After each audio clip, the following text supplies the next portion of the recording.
Hello children. All right, today we want to add fractions with different denominators. So when you've copied your whole page beautifully into your book with a neat border, then you can watch this video and then hopefully together we'll understand this very last thing you need to know about fractions. Up until now, we've always added fractions with the same denominator. Remember? 3/5. This number at the top is the numerator. It's how many pieces of cake I actually ate. And this is the denominator.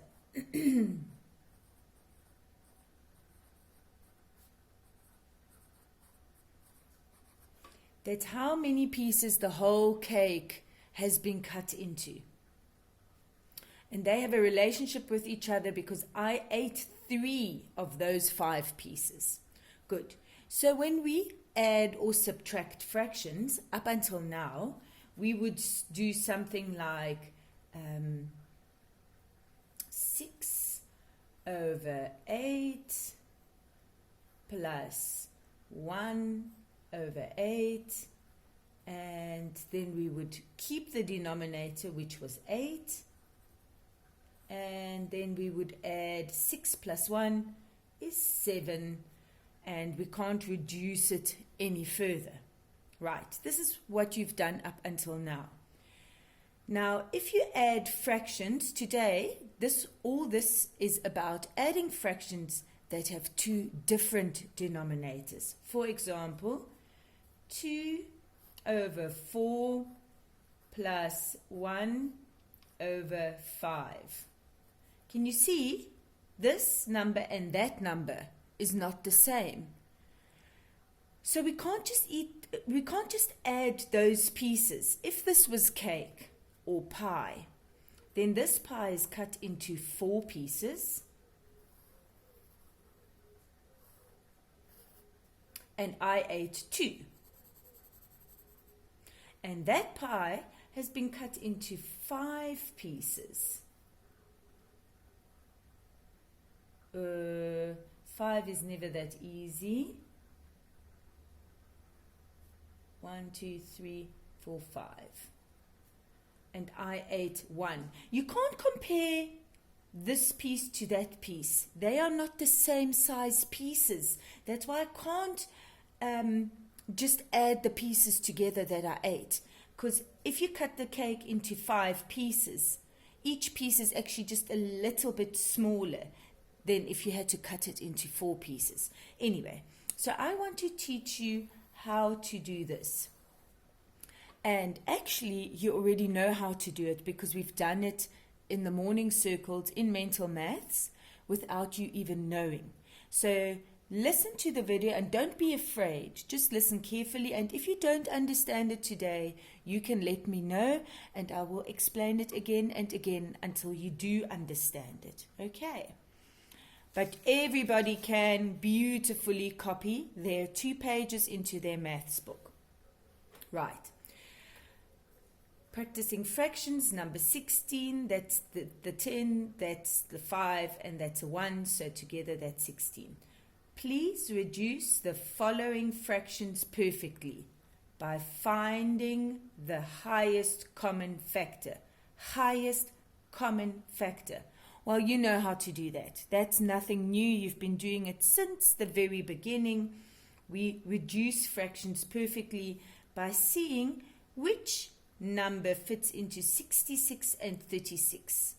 And we want to find the biggest number that fits into 66 and 36. So we go from our 12 times table. Does the 12 fit into 66 and 36? 12, 24, 36. It fits into 36. 36, 48, 60, 72. Oh, okay, 12 doesn't fit into the 66. The 66 looks like 11 because of the double number. 11 times what? Must be 11 times 6. Does the 11 fit in here? No, because it's not a double number. But maybe the 6 fits. 6, 12, 18, 24, 30, 36. Yes, the 6 does fit into the 36 6 times. And the 6 fits into 66 11 times. So what I'm really doing here, I'm saying I'm dividing by 6 over 6. I'm dividing the 66 by 6, and I'm dividing the 36 by 6. And you all know that 6 over 6 is the same as 1. So if we divide by 1, we're not really doing anything. That's why we're allowed to do this kind of thing. I hope that makes sense, if you remember it well. Right, 66 divided by 6 is 11. And 36 divided by 6 is 6. Very good. You know how to do this. You've done it many, many times. Sometimes in between we can get confused. Okay, it is an improper fraction. No? Just to remind you that it is a fraction that is top heavy. It's really more than 1, because 6 over 6 is 1, and 11 over 6 is more than 1 whole cake. Right. Let's see 24 and 36. We'll start with the 12 and see 12, 24. Oh, it fits into 24. 36. The 12 also fits into the 36. Right. The 6 also fits into the 36 and the 24, but we're looking for the biggest number. The biggest small number. Right? Okay, so it's the highest common factor, the biggest small number. So the biggest small number that fits into 24 and 36 is 12. So really we're doing divided by 12 over 12. So that would be 2 over 3. Easy peasy, lemon squeezy. Right. Let's have a look at 49 and 56. Oh, 49. We now know 7 times 7 is 49. It must be the 7 times table. Let's see if the 7 also fits into the 56. Yes, it does. 7, 14, 21, 28, 35, 42, 49, 56, 49, 56. So it fits 7 times into the 49 and 8 times into the 56.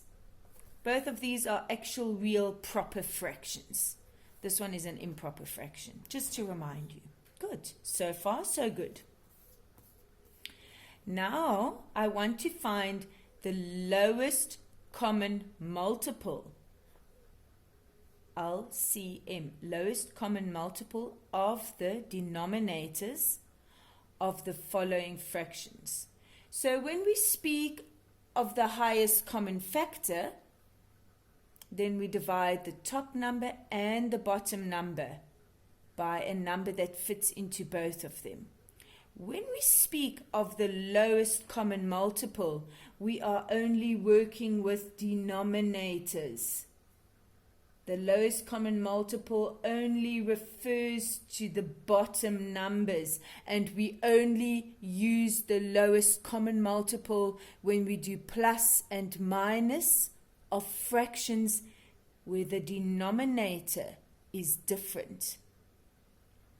So the most important thing is we can't say 1 plus 1 is 2 over, because they're not the same.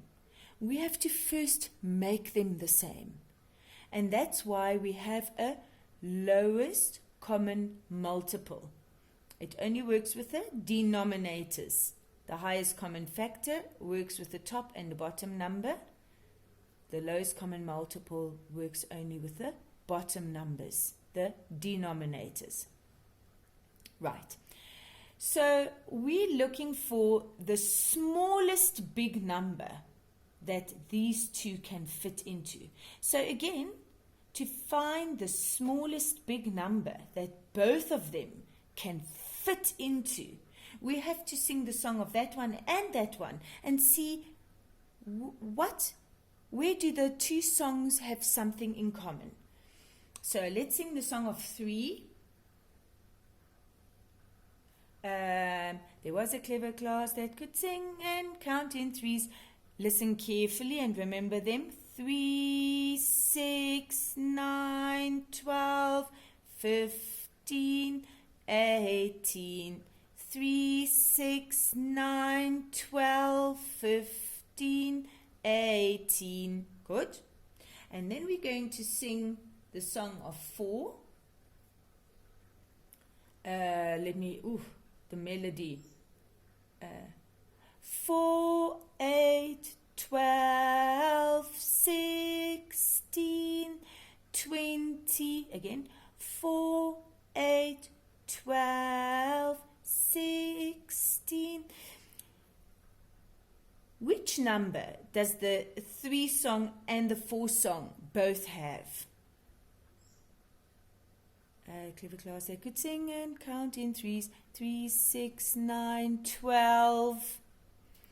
And the 4 song? 4, 8, 12. Yeah, they both have the 12 in their song. And that circle that you drew in class, or you didn't draw the circle, but you wrote all the timetables in it, you can then look into that circle and look at the 3 times table and the 4 times table and go up and see which number have they got in common. Now, the 3 and the 4 also have the 24 in common. Let's quickly see if it's true. A clever class that could sing and count in threes. 3, 6, 9, 12, 15, 18, 21, 24. Yeah, the 3 fits into the 24. And then the 4 song, 4, 8, 12, 16, 20, 24. Yes, so they also have the 24 in common, but that's not the lowest number that they have in common. We have to find the smallest big number that these two denominators have in common. Right, so we've decided it's 12. Let's put 12 up here and remember the 12. Now the 3 fits into the 12 and the 4 fits into the 12. Now we want to see how many times does the 3 fit in the 12. Clever class that could sing and count in threes. 3, 6, 9, 12. So times 4, right? I have to say 3 times 4 to get to 12. So I'm going to do that. I'm going to say 1 over 3. And I have to multiply the top with 4 and the bottom with 4. Times 4 over 4. Yes. And we can put it in brackets. You don't have to put it in brackets. Plus, and then we're using this one, 1 over 4.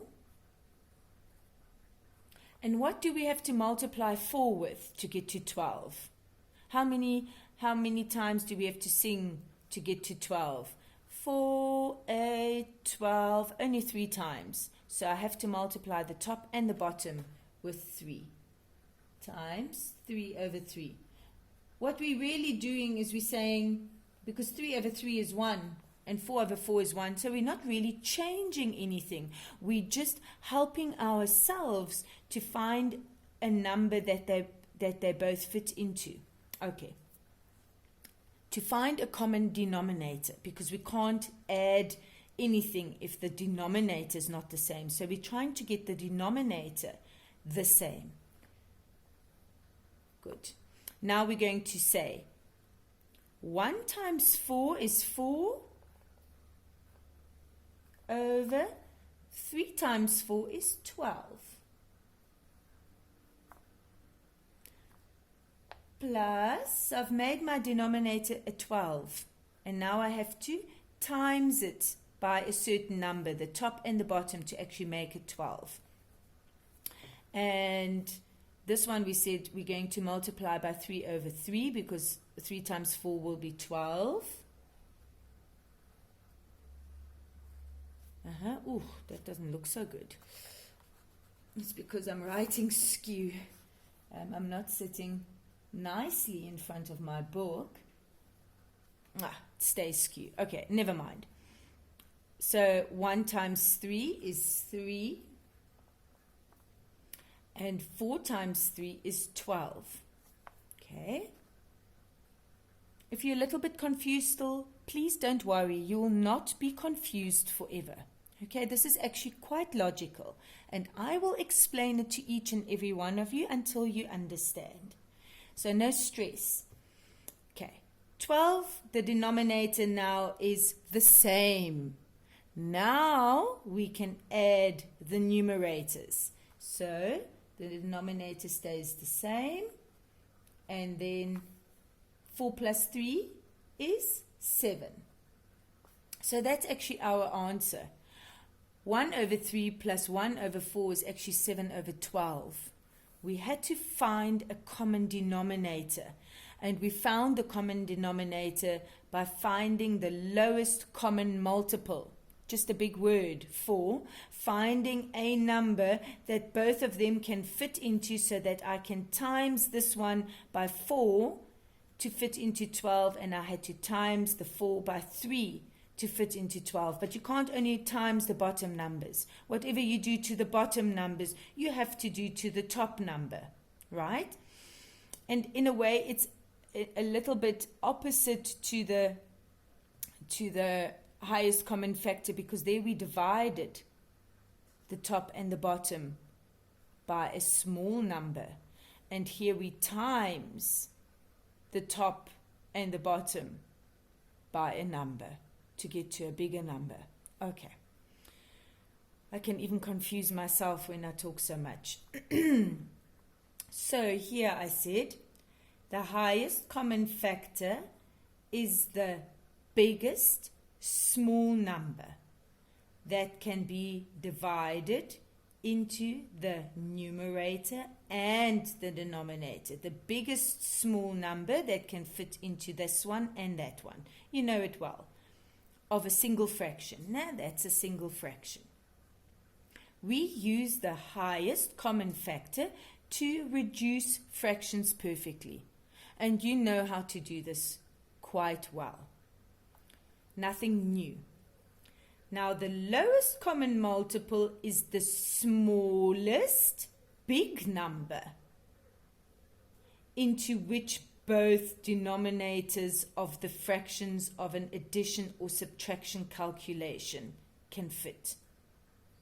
We use it to achieve a common denominator. You don't have to learn this off by heart, but I do want you to write it in your book.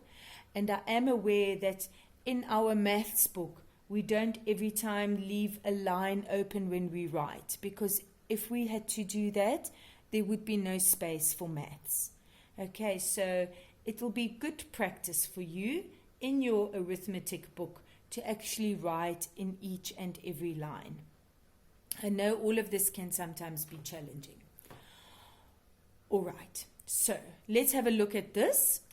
I said, calculate the following fractions by finding the lowest common multiple and thereby a common denominator.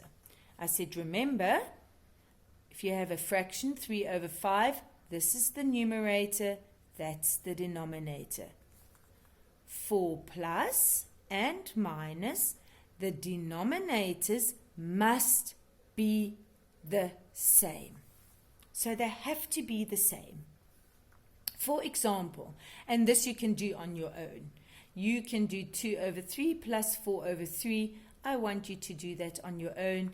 You can see the denominators are the same, so no problem. You just do 2 plus 4, and then you reduce the fraction at the end.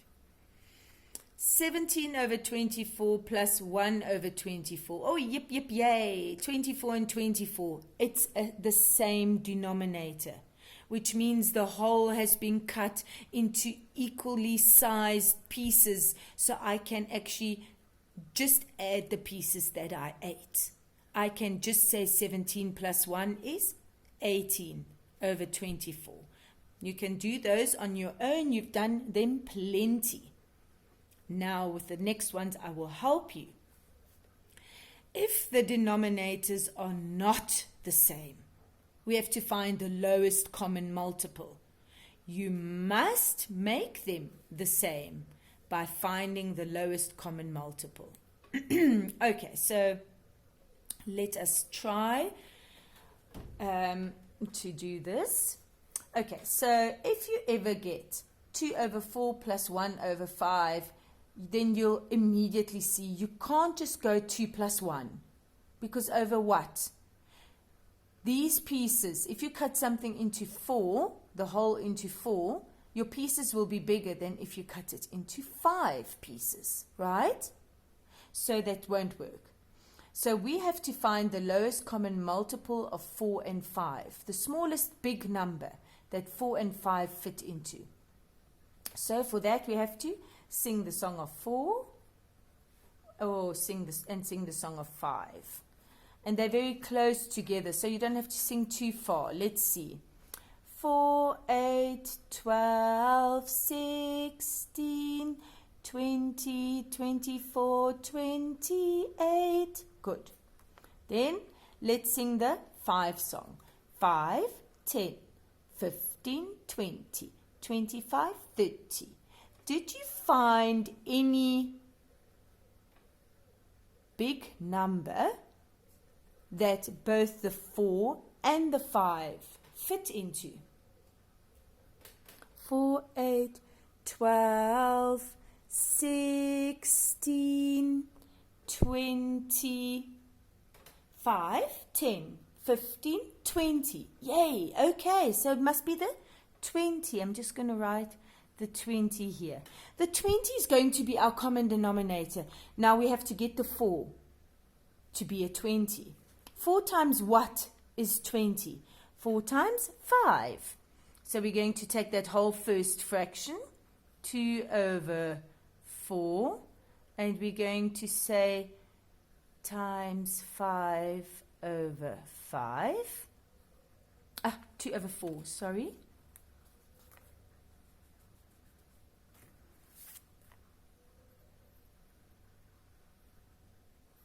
Two over 4 times 5 over 5, and I want you to write it out every time. Times 5 over 5. Why times 5 over 5? Because we want to get both of them to 20. The denominators, we want to get them to 20. So 4 times 5 is indeed 20. And then you have to also multiply the top number with the 5. Because you can't just do something to the bottom and not the top. Because there's a relationship